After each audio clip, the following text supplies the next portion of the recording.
आपकी कोई कामना है, आपका कोई भाव है, आपके हृदय की कोई बात है जो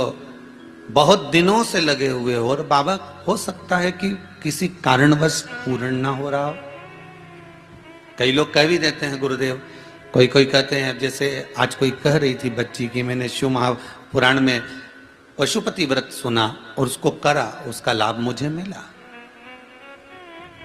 मेरे पति ने भी करा, उसका भी लाभ मुझे मिला। पर एक काम गुरुदेव ऐसा अटका हुआ है कि वो काम हम करना चाह रहे हैं, व्रत भी कर लिया, अनुष्ठान भी कर लिया, पर फिर भी वो व्रत के कारणवश भी वो कार्य नहीं हो रहा। तो समझना कि कोई कार्य बड़ा भारी होगा और बाबा उसको कर नहीं रहा है, या कोई काम अटक रहा है। तो हमने पहले भी कहा, ये बीच की जो पत्ती है ये देव अधिदेव महादेव है, ये ब्रह्मा, ये विष्णु है।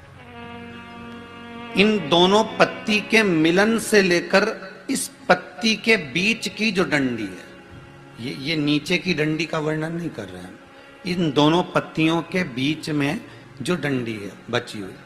जो तीनों के बीच में एक डंडी का जो भाव है, ये माता जगत जननी जगदम्बा माता पार्वती है। इस डंडी के नीचे का जितना भाग है ये 33 कोटि देवताओं को दर्शाता है। बेलपत्री के नीचे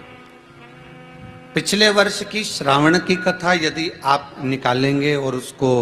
पेज पर जाकर आप सुनेंगे तो आपको प्राप्त होगा कि उसमें भी कहा था कि जब आप पशुपति व्रत कर रहे हो या कोई नियम धारण कर रहे हो या कोई आपने नियम उठा रखा है और वो कार्य आपका हो ही नहीं रहा, आपने 2 बार पशुपति व्रत कर लिए, आपने ये कर लिया, आपने प्रदोष कर लिया, आपने सोमवार कर लिया, आपने सारे अनुष्ठान कर लिए, बहुत सारे उपाय भी करे तो भी नहीं हो रहा है, तो इस बीच वाली पत्ती पर शहद लगाकर बाबा का जो शिवलिंग है उस शिवलिंग को इसको छुआ दीजिए या उससे चिपका दीजिए और उस पर अपनी हथेली रखकर कामना कर कर वापिस घर को आ जाइए।